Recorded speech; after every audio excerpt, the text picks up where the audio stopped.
김연경의 뒤를 잇는 흥국생명의 새로운 희망, 육서영 선수의 전략적 이적 시나리오. 안녕하세요, 배구팬 여러분. 오늘은 여자 배구계에서 가장 뜨거운 FA 시장의 새로운 핫이슈, 육서영 선수의 이적 가능성에 대해 깊이 있게 분석해보려고 합니다.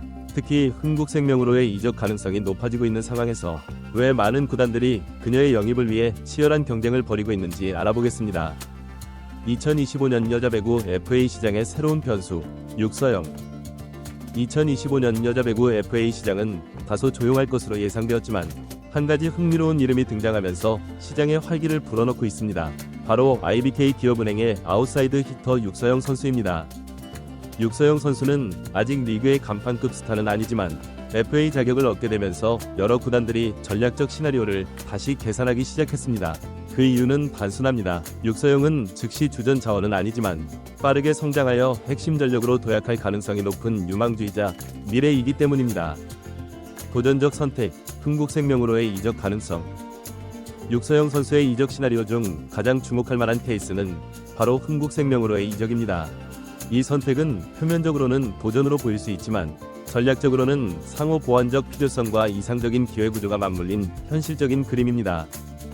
흥국생명은 지난 5년간 V리그 여자부에서 가장 높은 주목도를 가져온 팀이며 김연경의 복귀 이후 팀은 사실상 국가대표와 외국인 선수의 조합으로 상위권을 유지해왔습니다.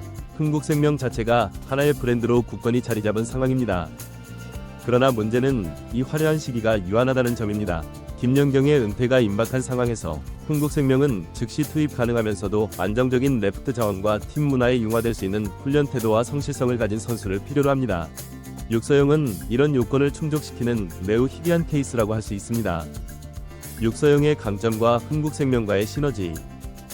육서영 선수는 외형적으로는 키 180cm 내외로 레프트 포지션 치고는 다소 작은 편이지만 그녀의 진짜 강점은 리시브 안정성과 기복 없는 경기력에 있습니다.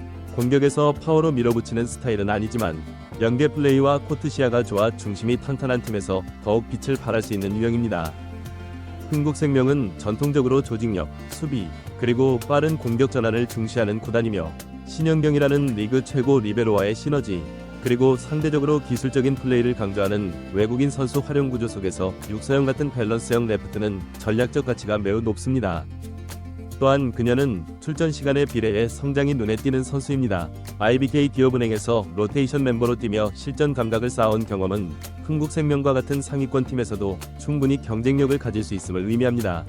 즉, 김연경의 은퇴로 생길 공백을 자연스럽게 메워줄 수 있는 전술적 브릿지 역할을 수행할 수 있는 것입니다. 재정적 측면에서 본 육서영의 가치. 흥국생명은 재정적으로 리그 상위권에 있는 팀이며 스폰서인 흥국생명 보험회사는 안정적인 후원 구조를 갖고 있고 팬덤 기반도 두터운 편입니다. 실제로 김연경의 계약 당시 연봉 8억 원이라는 FA 사상 최고 액수를 기록했던 점은 이 구단이 투자에 있어서 보수적이지 않다는 것을 보여줍니다. 육서영 선수는 현재 리그에서 주전급 FA로 분류되지는 않지만 성장형 가치와 전략적 포지셔닝을 고려할 때 총액 3억 5천만 원에서 4억 원 수준의 계약이 충분히 논의될 수 있습니다. 이 수치는 연봉 2억 5천만 원과 옵션 1억 원 이상으로 구성될 수 있으며 이는 동일 포지션의 비슷한 역할꾼인 이소영, 강소희 등과 비교했을 때 상당히 가성비 있는 수준입니다. 흥국생명 입장에서 보면 김연경의 고액 계약이 빠지면서 셀러리캡 운영에 여유가 생겼고 그 공백을 중간급 FA로 다수 채우는 전략이 필요합니다. 따라서 육서영은 구단의 투자 구조에도 잘 맞는 대상이라고 할 수 있습니다. 마케팅 측면에서의 기회. 흥국생명은 구단의 특성상 마케팅 자산으로서의 가치가 큰 팀이며 팀 자체가 배구단이라는 스포츠 조직을 넘어선 하나의 브랜드입니다. 소속 선수들은 경기 외적으로도 높은 노출 기회를 가지게 되는데 김연경, 정윤주, 김다은 등이 소셜미디어 및 방송에서 활발히 활동한 것이 그 좋은 예입니다. 육서영 선수가 흥국생명으로 이적할 경우 단순한 주전 경쟁 이상의 의미를 가지게 됩니다. 그녀는 김연경의 후계자라는 상징성과 함께 독자적인 팬덤 기반을 형성할 수 있는 기회를 부여받게 될 것입니다. 이는 선수 개인 커리어의 폭을 넓혀주는 결정적 계기가 될 수 있으며 팬 서비스, 미디어 노출, 후원사 협업 등에서 다른 구단보다 훨씬 높은 비중을 경험할 수 있게 될 것입니다. 팀 문화와 코칭 시스템의 장점. 또한 팀 문화 측면에서도 흥국생명은 성장하는 선수에게 기회를 열어주는 구조를 갖고 있습니다.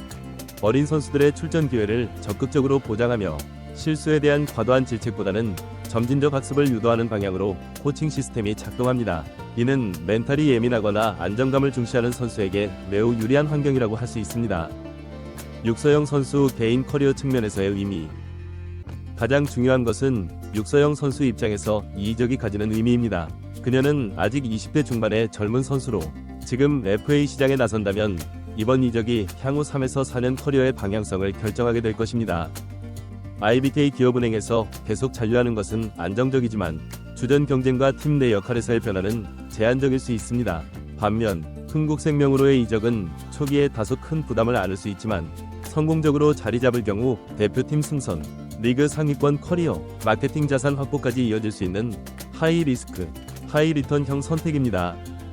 팀 내 역할, 경기 노출, 언론 기사 빈도, 팬 기반 형성 모두가 상위권 구단의 자산이며 이는 장기적 관점에서 볼 때 선수 가치를 폭발적으로 끌어올릴 수 있는 기회가 됩니다. 결론, 양측에게 윈윈이 될 수 있는 전략적 이적. 육서영의 흥국생명 이적 시나리오는 현실적으로 매우 전략적인 수라고 할 수 있습니다. 구단 입장에서는 김연경 이후의 전력을 준비하면서도 재정적 부담을 최소화한 영입이 가능하며 육서영 본인에게는 성장과 기회를 한꺼번에 잡을 수 있는 환경이 제공됩니다. 특히 팬덤과 마케팅, 심리적 안정, 코칭 철학 등의 측면에서 흥국생명은 육서영에게 가장 이상적인 전환지가 될 수 있습니다. 실제로 흥국생명은 1년 기준 최대 4억 원 수준의 연봉을 제시하며 접근 중인 것으로 파악되고 있습니다. 육서영 선수는 기업은행보다 상대적으로 높은 금액을 제시한 흥국생명의 제안을 심각하게 고려 중인 것으로 보이며 흥국생명 측에서도 그녀를 영입하기 위해 고군분투하고 있는 상황입니다. 양측 간의 협상은 상당히 근접한 단계에 와 있다고 전해집니다. 이번 FA 시즌에서 육서영 선수가 어떤 선택을 내릴지, 그리고 그 선택이 한국 여자 배구에 어떤 변화를 가져올지 지켜보는 것은 매우 흥미로운 일이 될 것입니다. 육서영의 결정이 그녀의 커리어는 물론 V리그의 세력 구도에도 상당한 영향을 미칠 것으로 예상됩니다. 김연경의 은퇴 이후 흥국생명이 어떻게 팀을 재구성할 것인지, 그리고 육서영이라는 젊은 선수가 어떻게 성장해 나갈지에 대한 기대감이 커지고 있는 가운데 이번 스토브리그는 그 어느 때보다 뜨거워질 전망입니다. 여러분은 육서영 선수가 어떤 선택을 할 것이라고 생각하시나요? 기업은행에 남아 안정적인 커리어를 이어갈까요? 아니면 흥국생명으로 이적해 더 큰 도전과 기회를 잡을까요? 이번 FA 시장의 결과가 정말 기대됩니다. 한국 여자 배구의 미래를 책임질 젊은 선수들의 행보에 계속해서 관심을 가져주시고 열정적인 응원 부탁드립니다. 육서영 선수의 선택이 V리그에 어떤 변화를 가져올지, 그녀의 커리어가 어떻게 발전해 나갈지 함께 지켜봐요.